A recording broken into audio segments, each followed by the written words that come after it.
We love CBG. It's in my world, I call it a bubble bath for your brain. I said, Mom, I'm here to tell you cannabis is what saved me. Some of the greatest resistance are people that have investment in pharma. It's Reefer Madness, the podcast with Trevor and Kirk. Kirk, we're back. Hey, how are you doing? I'm doing well. So I don't know if it's quite wound down yet, Kirk, but you've been involved in a lot of Culture Days stuff in Dauphin. What are some of the cool things you've been doing? I've been having a lot of fun the last month. I've been involved with a Prairie Lightning presentation where we did a podcast challenge with two podcasters challenging each other in a slideshow. I did some improv. I did some storytelling at Northgate Trails. Yeah, no, I've been very involved. Of course, Fringe Master for Yard Fringe. It's been a very good 30 days. And you're into playing hockey now 3 days a week, 3 nights a week? Yeah, it might be getting a little silly. Yes, they're all with fat old men, which is good. But, you know, I haven't played... Before last year, I haven't played hockey 3 nights a week since I've been in high school. So, you know, might be a little overambitious, but gets me out of the house. I'm an empty nester now. I should do something. But yeah, certainly makes me a little sore the next day at work. I imagine 3 days a week. Wow, good for you. So you've brought me Peter Sue. I did. So another guy sort of met/stumbled into on LinkedIn. So if you remember a ways back, we were talking with David Traylor. David's on the investment side of banking. So, you know, you've got an upstart CBD extraction process.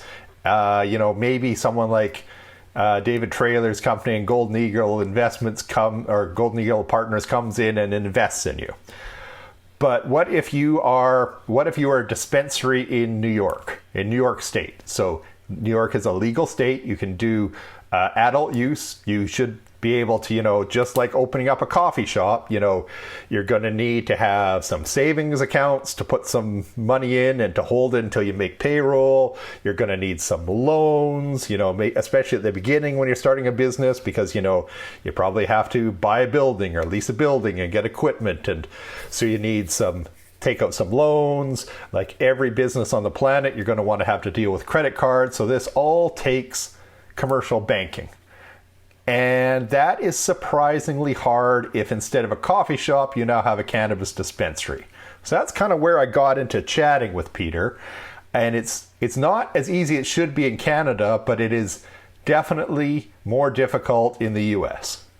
Yeah, no, he's an interesting dude. He's got certifications up the yin yang. He seems to be very qualified for working within the banking industry and cannabis. It is interesting that, you know, you've got 38 states that have legal medical cannabis and 23 states that have recreational cannabis, but there's money being passed and being put into banks.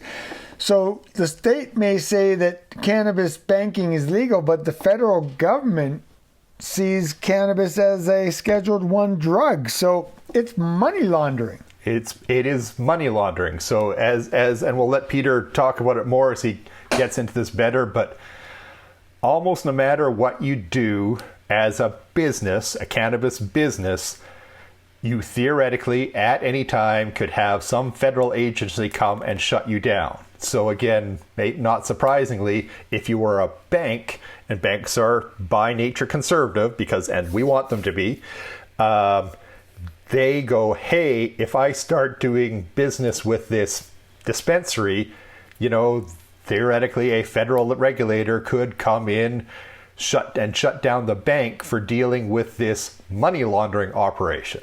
Yeah, I think the banking regulations in the States is much different than the banking regulations in Canada.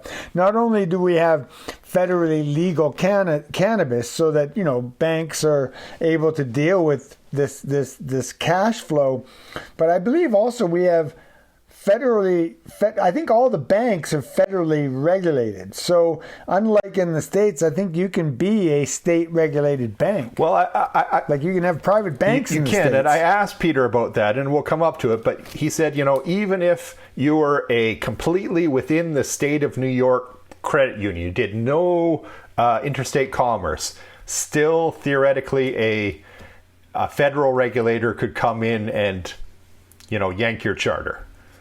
So it's interesting. We should just get right into them and talk about it afterwards. Okay, so let's listen to Peter Sue, and then we'll chat about it a little more at the end. Thank you for having me on, Trevor. My name is Peter Sue. I'm a longtime banker, 23, 24 years in banking or so. And my last couple of stops, I ran cannabis banking programs. So started at de novo programs for a bank in New York. Built it from the ground up to, like, I dare say, one of the larger programs in the country. I then was recruited over to, I didn't run this program, but it was it is now the largest program in the country. And that's a huge program, $1 billion plus, maybe $300-400 million in lending. I then bounced around a little bit as a consultant, essentially helping banks and credit unions that wanted to bank cannabis. That was helping them install, implement, manage their cannabis programs. And now I am with Hanover Bank, where I am building my third cannabis banking program. A fact that I'm oddly proud of. No, it's very impressive. So that's me. I'm on the banking and financing side of the business. I'm the treasurer of the Asian Cannabis Roundtable. I'm an advisory member for the Minority Cannabis Academy. So teaching, banking, financing related type of knowledge. And I write for Rolling Stone, Cannabis Culture Council, so on the business of cannabis. Again, I try to stay in my lane. It's more about the business, financing, banking, things like that. And we will eventually get to the Rolling Stone because I'm going to joke with Kirk, our co-host, that, this interview is to make him jealous. Kirk has been reading Rolling Stone for 40 plus years. So the fact I'm interviewing someone who's written for Rolling Stone, haha, Kirk.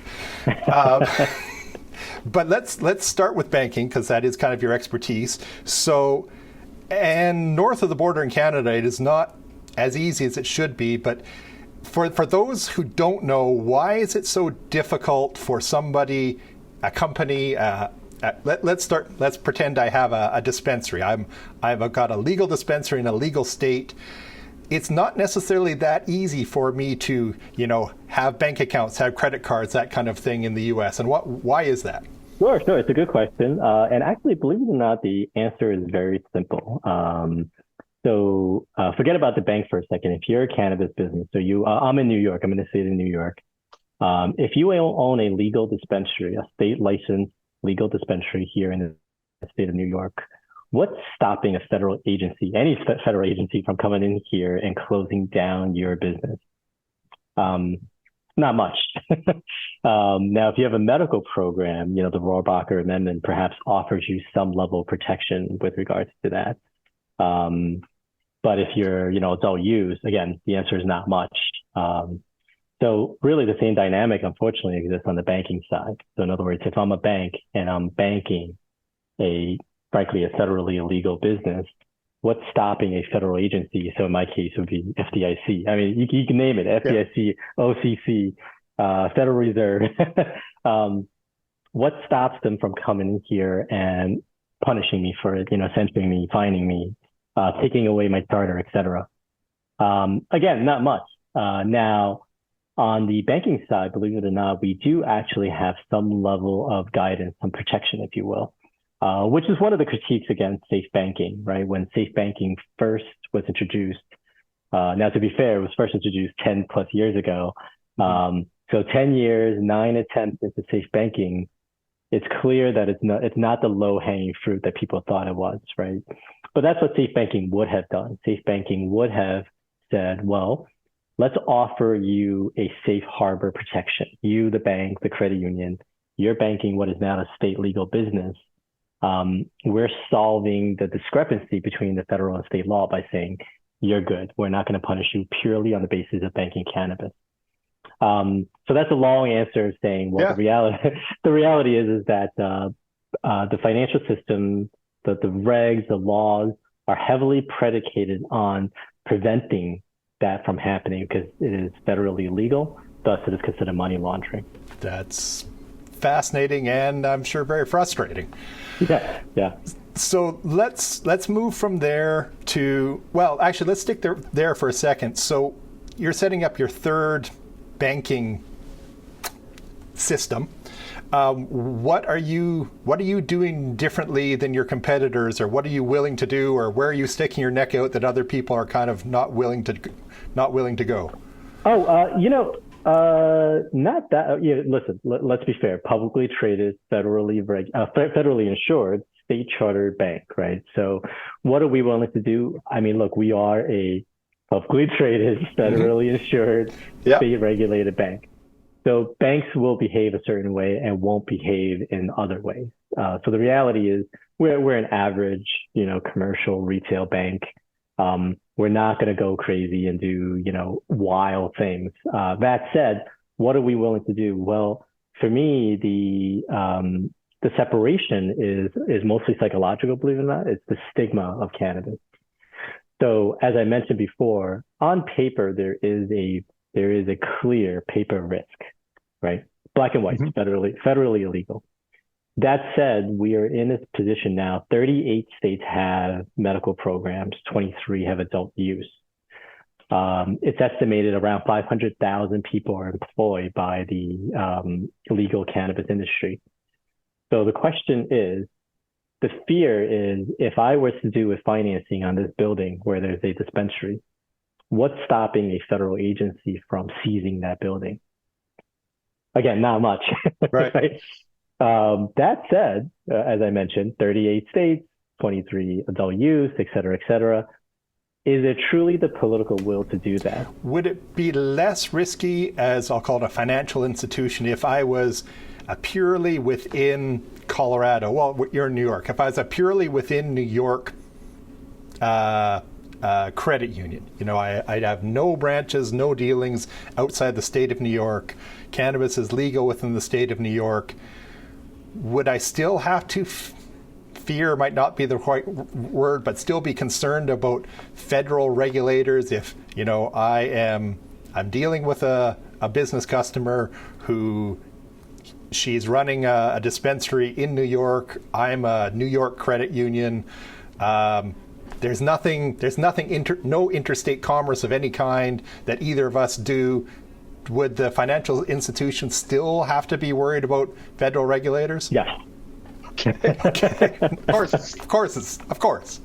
Well, so this goes to the heart of what we're talking about here, right? Like the reality is, so we have something called federal supremacy. So, federal law trumps state law. So again, is there anything stopping a federal agency from coming in here, shutting down a legal cannabis business, shutting down a bank that is banking a legal cannabis business?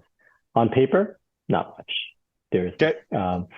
So to answer your question about banking, one of the concerns today is not that banking isn't available. Believe it or not, we have an agency, FinCEN, Financial Crime Enforcement Network, which is a function of the Treasury. So a federal banking regulator. They actually track a statistic of what they believe to be the number of financial institutions providing financial services to the industry. And they say that number is 700-ish. It's like 695, I believe, is the exact number. That's a lot. That's actually a lot, right? Think about that. We have roughly 10,000 financial institutions in America. So just under 10%, which, sure, a very small percentage. So the vast majority of our institutions are not willing to bank cannabis. But if there's 700 across the state, that's actually plenty of banks, plenty of institutions, rather. Now, most insiders would agree that number is way too high. It's because of how they do it. They track it based on what's called SARS, Suspicious Activity Report. Okay. The issue with how they do it is that there is no textbook definition for what is and what is not a cannabis business. So let's say, for example, this show, right, Reefer Madness. If you guys had an LLC, Reefer Madness LLC, sure, your institution, your banking institution would or should file a SAR on this podcast, on this show. Okay, even though there's been no sale, anything cannabis related. Correct. Okay. And keep in mind the institution is maybe incentive. You would err on the side of caution, right? Sure. There's no loss to file a report that was not necessary. There is a loss if you file a report if you fail to file a report. So that's why the number is so high, because everyone will just say it doesn't matter. You could be 4 steps removed, 5 steps removed. You could be a tech provider. You could be a doctor prescribing. You could be a pharmacist that took a class. If your institution gets wind of it, they most likely will file a SAR, and thus it amplifies that number. And then as you probably know, a lot of cannabis businesses, there's multiple layers, right? There's multiple entities involved in just one license. So imagine if all those entities are banking at different banks. Now you've got, one company that's taking up 4, 5, 6 different reports. Most insiders agree that the number is way smaller. We believe it's closer to like 1, maybe 150. Okay. Now divide that across the country, and you're talking about a handful in any given state, which we largely see sort of prove out in real life. So if you were to Google it, for example, if you're in California, you start Googling cannabis-friendly banks, you get 2, 3, 4 options, let's say. So again, multiply that across the country. Sounds about right. Here in the state of New York, anecdotally, I figure there's about 10, again, across the entire state. So in the banking capital of the U.S., there's only 10. So sounds about right. But anyway, taking it all the way back to the original question, which is, well, that's the stigma, right? Because, and when I say stigma, like, again, on paper, it is a pure absolute risk. You can't mitigate it. Like if I went to my attorney, if you were my attorney, and I said, Trevor, can I do this? Tell me that I'm good if I bank cannabis. You would not be able to produce me a legal opinion that says, oh, absolutely, don't worry. Okay. Now, that said, 10 years into cannabis banking, right? Like if we look at the FinCEN statistic, no bank, no credit union has ever gotten fined for banking cannabis specifically. I've never gotten a charter pull. No one's been shut down. No one's been fined. There was one credit union in Michigan, I want to say 4 years ago or something like that was specifically cited for a cannabis banking program. But even in that scenario, they were not told to stop banking cannabis. They were just told they weren't doing it well enough. So in banking, we call it a consent letter. So your regulators say, you're doing a bad job managing your bank. We will consent for you to continue operation, provided you do, X, Y, and Z.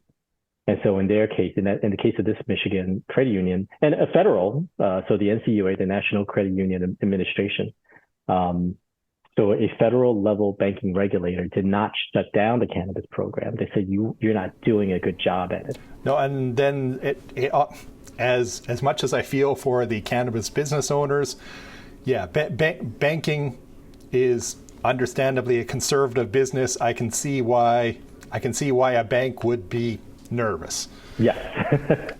Let's swing away from banking for a second, and we'll go over to some of your. Let's start with, how does a banker end up in Rolling Stone? Let's start there, and then I'm going to quiz you about some of the articles. Maybe not things that literally have podcasting in the title. But let's start with, how does a banker end up writing for Rolling Stone? So Trevor, before I answer that question, this is a little bit of a funny thing for me. So again, 20 plus years in banking, I feel that I've had some accomplishments. I've done some RAND divisions. I have a lot of licenses, designations. No one cares about any of that. No one has ever asked me about any of those things. Of course not. People ask me about the Rolling Stone, right? Of course. I apologize that I have a crappy answer, boring answer. I applied. That is good enough. That's hope for the rest of us. Maybe the rest of us could end up in Rolling Stone too. I applied. I was vetted, I suppose, and they accepted. Excellent. So, and we'll definitely put links to in the show notes. But you've got all sorts of, evolution of pre-rolls. We've got cannabis technology. We've got, cannabis should take a page from Music's Playbook, but the one I want to talk about right now, because, might be a little self-serving, but I don't care. Connecting Beyond Boundaries, how podcasting can help marketers in the cannabis space. So, let's say somebody had a podcast. How can we go out there and help the cannabis industry, the cannabis space? What do you think is a relationship between podcasting and cannabis business? I'm glad you asked that, Trevor. Well, actually, so for a period of time, I tinkered with the idea of starting a podcast myself. And, for my former employer, we started going down this road. And a lot of what I came up with, and I'm assuming you know this, I do believe that podcasting is about a relationship, you forming a relationship with your audience, people tuning in because they like you, they like your guests, they like the subject matter, things like that, right? And that is sort of central to the idea of that article, which is, well, that is such an authentic way to build your brand. If a brand decided, hey, Trevor Show has the right demographic, he's got the right hosting mentality, for what I'm looking for. And I do think that's really important. Influencers, for lack of a better word, is all about your brand, right? So your personal brand, your ability to deliver the message that a particular brand might want. And there needs to be alignment, let's be honest, right? Because you might be saying crazy things, right? Like this is, yep. I'm not suggesting you do. I'm saying that's somewhat not else, often, right? not often. So yes, that was the driver behind the article, and in cannabis, especially right now, anyway, there's limitations. So what you can do, what you can say.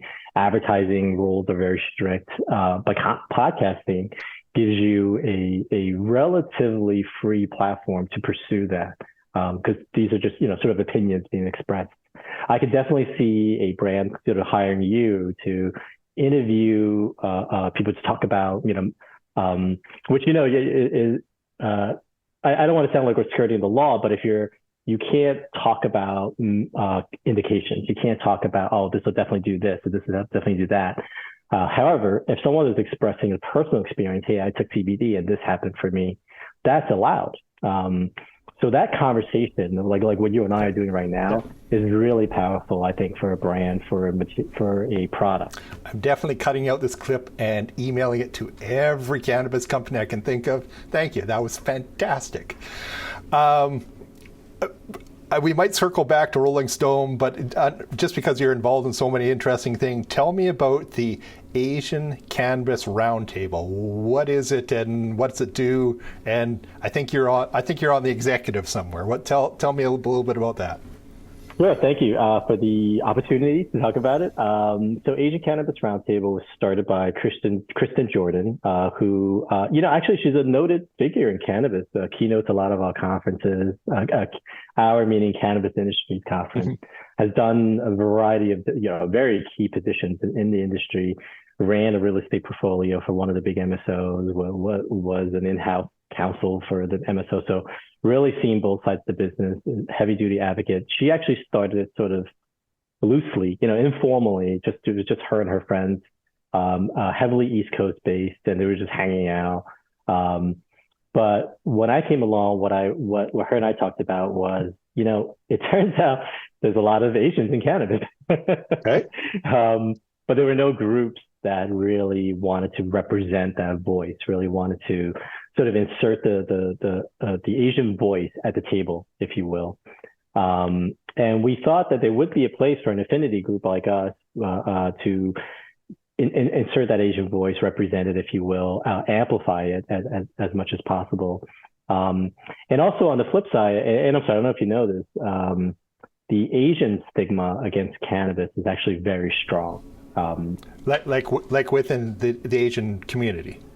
Yeah, especially the older generation. Okay. So I'm Chinese. I'm from Taiwan originally. So we speak Mandarin, and you might find this interesting. So in English, you have the word drug, which could be medicinal or it could be narcotic. Okay. But in Mandarin, we have the word medicine, and the word that we use for narcotics is poison. All right, so pretty cut and dried. Which one's good and which one's bad? So in other words, as a Mandarin speaker, you would grow up referring to marijuana as poison, right? Okay. So imagine what the parents feel like, what the grandparents feel like, and now what they pass down to their generation. I have a friend who is a license holder, an Asian cultivator, licensed cultivator here in the state of New York. And again, this gentleman has a license. He's growing cannabis, and he can't talk about cannabis at home. Like, he had to make that deal with his wife. Like, you want to do this business, go for it, but I don't want you bringing this home. Wow, that's, we talk about stigma in cannabis all the time, but literally having the word for it be poison or poison adjacent or however we want to call it, that's a new level of stigma. I would have never guessed. So, and the irony, of course, is that I think most scientists agree, like, cannabis originated in Asia. That's what some of our historians have definitely said on previous episodes. Yeah. And so that irony is not lost on us meaning the leadership of Asian Cannabis Roundtable. We want to change that stigma, right? We want to make it okay for the next generation that want to work in cannabis to not feel like, oh, I can't, I'll work here, but I don't want to talk about it. That's a lofty goal. That's excellent. So is this, who's in the group? You're a banker. You said the head is a lawyer. Do you have like medical people? Do you have users? Who's part of the roundtable? We do, yeah. It's funny. We realized recently. Race aside, because of course it's heavily dominated by Asian Americans. Race aside, we're actually a very diverse group. We have a number of board members that are direct licensees. So we're talking about licensed cultivators, licensed retail. We have, lots of business oriented, so bankers, attorneys, professional services. So from a disciplinary perspective, whereas most affinity groups, I feel like if you were to approach any of the other affinity groups, their subject matter expertise will be advocacy. They can talk about policy. They can talk about advocacy. My group can talk about anything. You want someone to come and talk about the science. We have a couple of licensed, pharmacists. No shortage of medical personnel in the Asian community. We have business people. We have financing experts. And again, people that are recognized experts in a particular field. We even have, as our board of advisors, so Dr. Chin is the medical advisor to the state of New York on the cannabis program, part of the advisory board for our OCM. Senator Cooney is on our advisory board, right? So heads up the cannabis I forget the name of the term, but our New York State Senate has a cannabis subcommittee of which Senator Cooney sits on. So, I mean, a really strong group that has a diverse range of disciplines and knowledge and skill. That does sound like an impressive group. So now I promise to keep this to about half an hour, and we're pushing up on the edge of it, and you've done so many other interesting things. How about I'll end with, is there anything I forgot to ask? Anything you wished I'd asked or that the listeners really need to hear about, cannabis and your interesting background with it? Well, thank you. Well, I guess I would leave with this. I think that this banking topic has become almost urban legend status, right? Because people feel like, there's no banking available, right? And of course, you hear about safe banking. It's been hammered or as a topic. The reality is that today, a cannabis business looking for banking should be able to find competent banking. Now, the next stage, sort of the next battleground, is a lack of capability, or deficiency anyway, in capability, capacity, and cost. And so what I would like to leave with is, well, I actually think the dynamic is shifting. The power dynamic now is more on the business side. So as a business owner, as a cannabis business today, if you're looking for banking, you're looking for financing, know that it's out there and that it's okay to almost stop for it, I guess is the term. Don't feel like you're stuck. Oh, I got to pay $10,000 a month for a crappy checking account. No, there's better options available out there now. Kirk, anything sort of jump out at you from our chat with Peter? Yeah, you know what really jumped out on me is the fact that there's absolutely no case law in cannabis banking in America. Meaning, case law is inferior law, meaning that when you get charged for a crime, usually they go back to the inferior laws and the case laws around your case to decide how past courts have decided on issues. So we have a federal Schedule I drug that banks are dealing cash in. So it's federally illegal to move cannabis and buy and sell cannabis in the States. But there's 700-ish? Depending how you count it, something between 150 to 700, but a significant number. Yeah. But essentially, there is no motivation of the federal government whatsoever to do anything with cannabis banking. But yet, it's illegal. So they have no precedent. They have no case ever that anybody's been charged, found guilty, or fined for a cannabis infraction in banking. I found that interesting. Me too. And because I'm surprised, the first thing that didn't leap out at you. So, Kirk, Peter writes for Rolling Stone. What did you think? What do you think about that? Yeah. That is cool. You are correct. I've been subscribing to Rolling Stone magazine for a long time, many decades. And I did go looking for his articles in the magazine. He's an online writer, so his articles are all found online. They're not within the magazine yet. But the magazine has really quite changed. It's no longer the rock and roll magazine it used to be. It's more. It's all about the articles, man. Well, they've updated themselves. No, and we'll like I said, we'll put some of these in the show notes. But no, and like he said, he stays in his lane about the business end of things because that's where his expertise is. But I am quite serious about thinking I'm going to take some excerpts out of there about Peter saying what a great idea it is to advertise on a podcast because the personal relationships we can develop with the link between the customer and the brand. That was just we've been saying that. We've been saying that forever, that a podcast would be a wonderful place to advertise cannabis. Yeah, and I heard that too. I listened. Good. And then, not that you can't jump in again, but I want to throw this in because we talk about stigma a lot, and we talked about stigma in banking and how getting around that. It's actually towards the end, Peter says it's probably getting better. It might not be super easy to get a bank if you were a gummy manufacturer somewhere, but you probably can. And what he's actually saying now, instead of just looking for a bank or a institution, maybe even shop around because it's slowly, at 150, that should still be a handful of institutions in every state.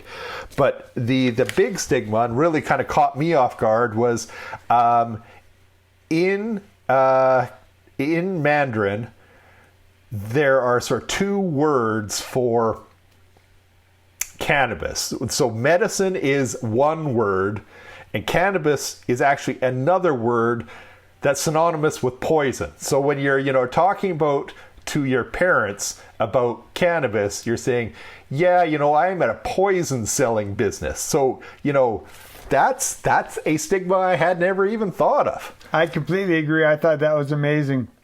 That a little bit of cultural understanding about cannabis being seen and diagnosed as being poison in Mandarin. That was very curious. Yeah. Hey, Mom, Dad, I got a job as a bud tender. I'm selling poison. Yeah. And he even said he has a friend, an official grower with a license, who just the common ground we've come to is I'm not going to discuss this at home and keep everybody happy. And we'll ignore what you do from 9 to 5. It is interesting what's happening down in the States. Now with Biden basically saying that he wants to decriminalize. I think what was that his official line? Decriminalize. Yeah, he wants to decriminalize cannabis, but so they've got the Safe Banking Act going on down there, and it passed the House of Representatives, and they've now got a new act that they've added to it. So I think it's only a matter of time that America has federal laws for cannabis, and we hope so, because why shouldn't they? It's de facto part of the business culture now. Mm-hmm. Has anything else popped out on you?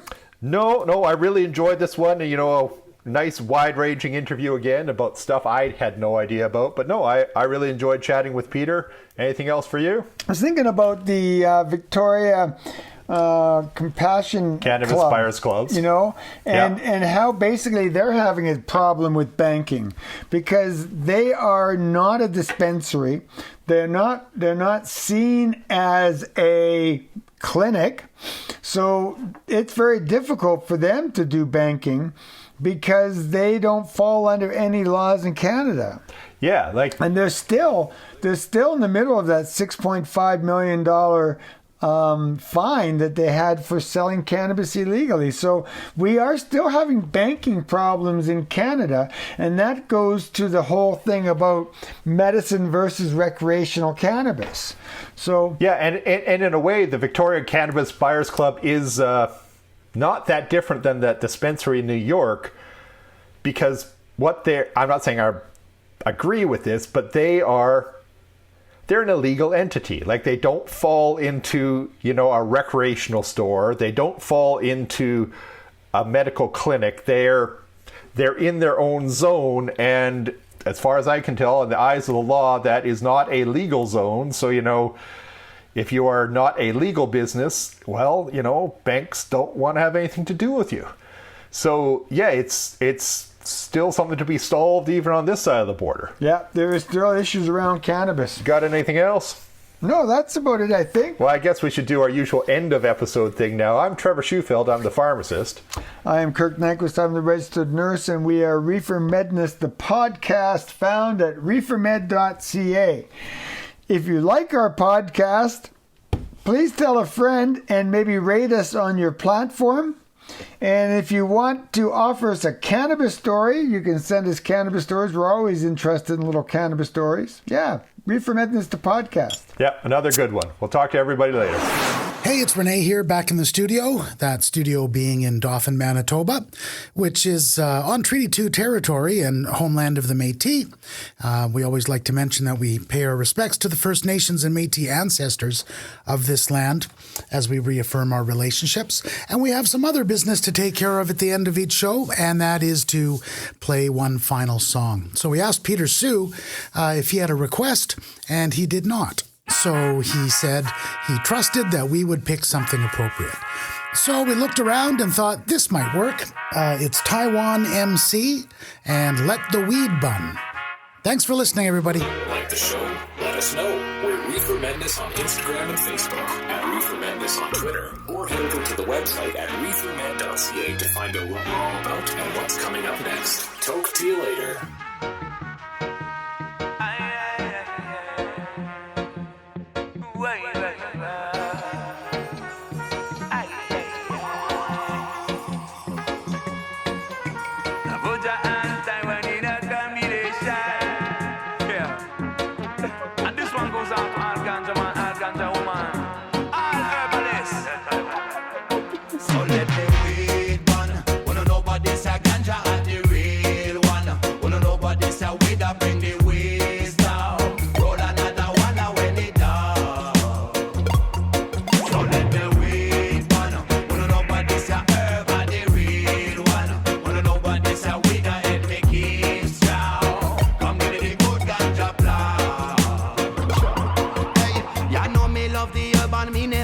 Stop it.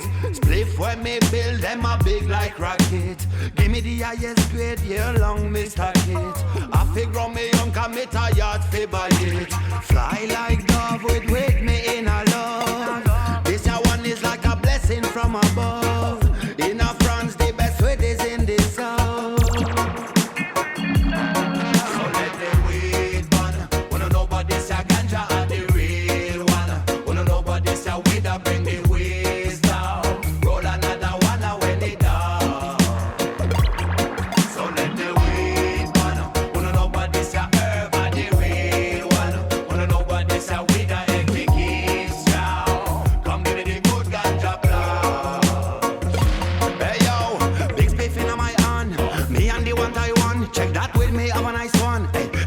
ganja man. Yes, love how you are my brethren. Mash up the dance and rock and come in. Under me big fast spliff and ting. Blaze up that weed for money. Comfy nice up the rhythm. We a lyrical machine. Any party we mash it and see the mic we smash it. Yo, many keys. At the green cheese get consumed by we MCs. Kaka, all the ganja farmer. Tell them what we need. Babylon feel load the trees.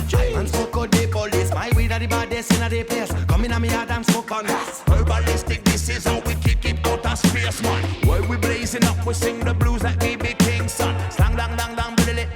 Slang bang dang, biddle it. I want on the Davoja, I keep it lively. Slang bang dang dang, biddle it. Slang bang dang, biddle it. I want on the Davoja, I keep it lively. Don't let the weed burn.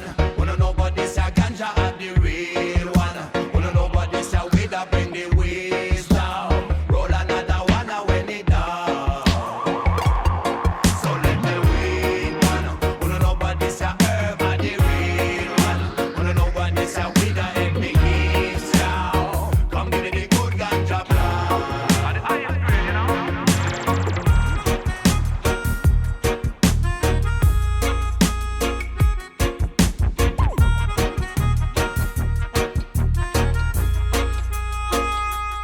So we go roll another one now when it done. Yes, we ain't gonna nice some session. Oh no, no, we got the herbalist flow. Now we keep it high, we never mind the Babylon sound. See them in a distance while we floating on a cloud of smoke. Blaze the weed of wisdom. Focus on the works to be done. Again, so let the weed burn. Wanna nobody say ganja at the real one. Wanna nobody say weed up bring the wisdom. Roll another one when it down. So let the weed burn. Wanna nobody say herb at the real one. Wanna nobody say weed a every gives down. Come give me the good ganja plan.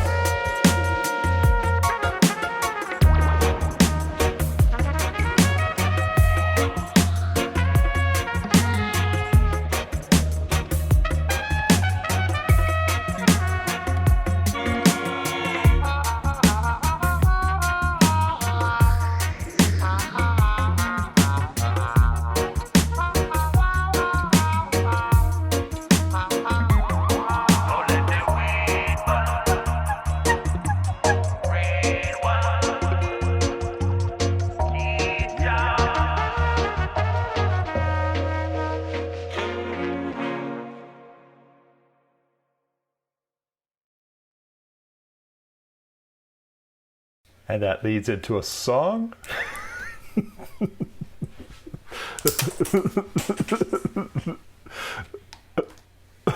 No, that's I liked it.